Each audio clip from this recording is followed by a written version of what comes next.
Vladimir Putin hari ini secara terbuka menyatakan bahwa Rusia seolah-olah sudah menang dalam perang ini, dan Kiev hanya memikirkan bagaimana cara meresmikan kemenangan Rusia tersebut. Oleh karena itu, Vladimir Putin menyatakan bahwa dia sudah tahu dengan pasti bagaimana dan kapan perang ini akan berakhir. Pada saat yang sama, setelah dongeng Kepala Staf Umum Angkatan Bersenjata Federasi Rusia Gerasimov tentang perebutan wilayah baru oleh tentara Rusia di Ukraina, Putin secara tak terduga menyatakan bahwa seluruh negara abal-abal ini sekarang wajib bekerja untuk kepentingan garis depan. Dia menambahkan bahwa Kremlin akan terus menciptakan apa yang disebut zona keamanan di perbatasan dengan Ukraina, dan semua tujuan operasi militer khusus akan tercapai. Namun pada saat yang sama, volume ekspor minyak dari Rusia anjlok. Kilang pengolahan minyak Tuapse berhenti total setelah serangan, dan asap dari kebakaran di pelabuhan Tuapse sudah membentang hingga 300 km. Tapi menurut Putin, semuanya berjalan sesuai rencana dan semuanya baik-baik saja. Nama saya Alexei Peci, mari kita bahas topik ini bersama-sama. Tapi sebelum kita mulai episode ini, saya minta kalian untuk subscribe ke channel ini, beri like, tulis komentar apa saja, dan jangan lupa untuk follow kanal Telegram saya, Peci News. Linknya ada di deskripsi video ini.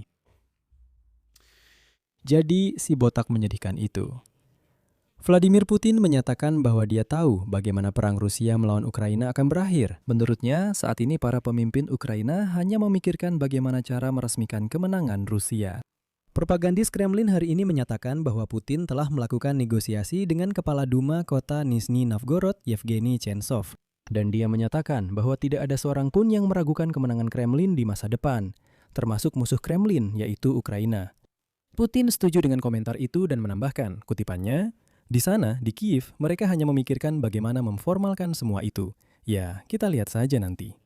Terlebih lagi, pertempuran itu selalu merupakan hal yang rumit dan berbahaya. Kita tahu bagaimana semuanya akan berakhir, tapi kita tidak akan membuat pernyataan apapun.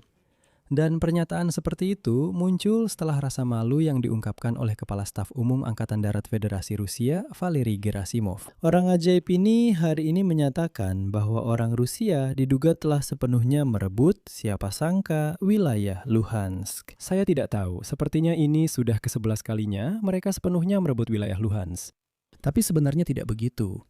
Saat ini pertempuran masih berlangsung di dekat Kharkivka, Nadia, dan Novoyehorivka di wilayah Luhansk itu sendiri.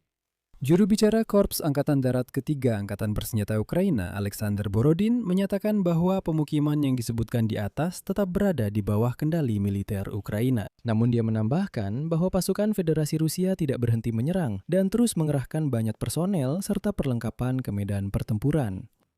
Borodin juga menyatakan bahwa di sektor front ini, garis depan hampir tidak berubah selama 6 bulan terakhir.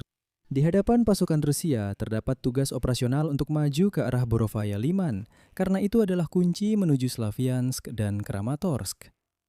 Namun seolah-olah rasa malu itu masih kurang, Gerasimov juga menambahkan bahwa pasukan Rusia sekali lagi telah merebut Kupinsk-Uslovaya di wilayah Kharkiv. Dan di arah Zaporizhia dikabarkan terjadi pertempuran jalanan di Orekhovo dan Zaporozhets. Tapi ada masalah. Bahkan dari peta terbuka terlihat bahwa jarak dari garis depan ke Orekhovo masih beberapa kilometer. Begitu juga ke Kupinsk-Uslovaya di wilayah Kharkiv. Saat ini bahkan zona abu-abu pun belum ada di sana. Tapi menurut Gerasimov, mereka sudah merebut wilayah-wilayah itu. Tapi menurut orang Rusia, semuanya begitu luar biasa, semuanya begitu baik, sampai hari ini Vladimir Putin mengajak semua warga Rusia untuk bekerja untuk mendukung garis depan. Diktator botak Volodka Putin mengatakan bahwa selama apa yang disebut perang patriotik besar, seluruh negara bekerja untuk mendukung garis depan dan sekarang pun harus seperti itu. Selanjutnya, mohon maaf, ini kutipan dari Volodka Putin yang bau itu. Selama perang patriotik besar, seluruh lini belakang bekerja untuk garis depan, untuk para tentara kita, untuk para pelindung kita. Tapi mereka tidak hanya membuat tank, pesawat, meriam, dan peluru artileri.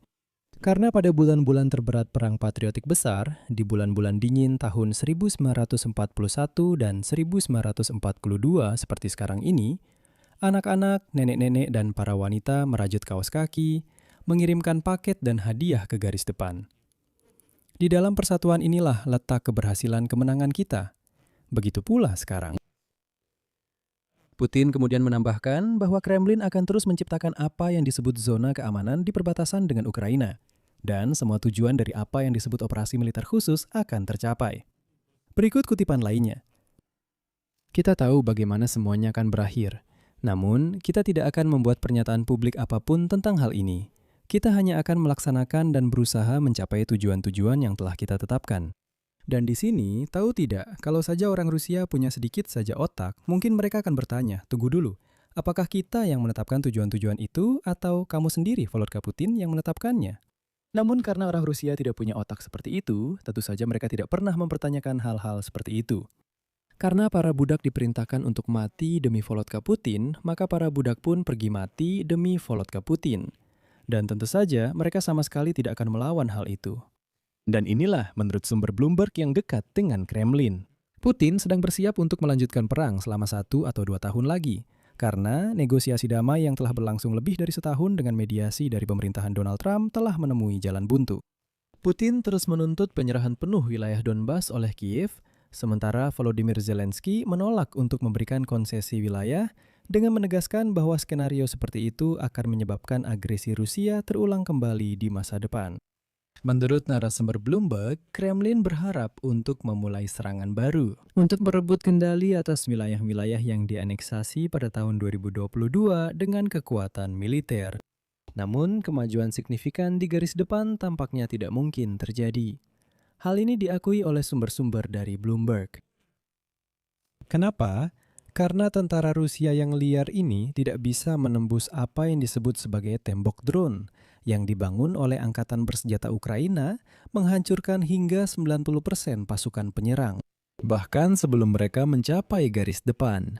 Hasil tahun lalu, para Jenderal Staf Umum Federasi Rusia hanya berhasil menguasai 0,8% wilayah Ukraina dan setahun sebelumnya bahkan hanya 0,6%.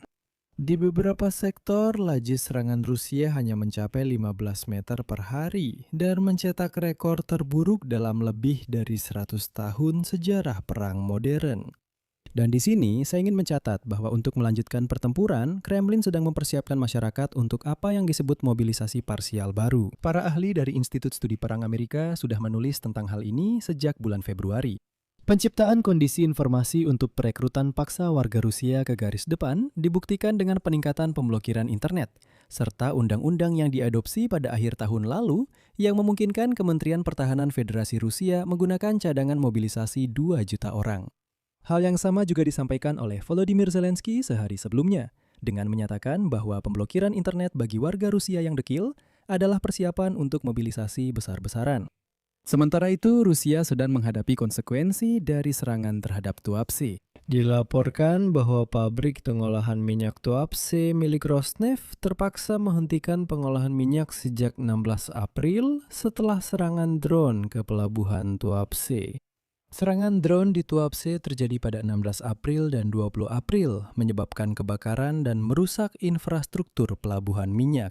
Sekarang, pembongkaran produk menjadi tidak mungkin karena kebakaran di terminal pelabuhan dan tangki penyimpanan produk minyak. Dan terakhir, saya akan menunjukkan kepada Anda foto yang sangat indah. Sementara itu, Putin di sana bercerita bahwa semua wanita dan nenek harus merajut kaos kaki untuk para penjajah Rusia itu. Foto satelit yang diambil hari ini, 21 April. Putin. Asap dari tangki minyak yang terbakar di pabrik pengolahan minyak Tuapse telah menyebar lebih dari 300 km dan sudah mencapai Stavropol. Kebakaran di kilang minyak itu sudah berlangsung beberapa hari dan itu sangat bagus.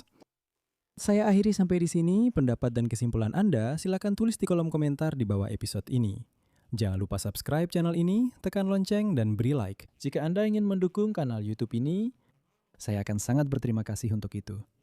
Anda bisa melakukannya dengan donasi apapun atau berlangganan sponsor berbayar melalui tautan dan informasi yang ada di deskripsi video ini atau melalui kode QR di layar Anda. Itu saja dari saya, jaga diri Anda baik-baik, sampai jumpa.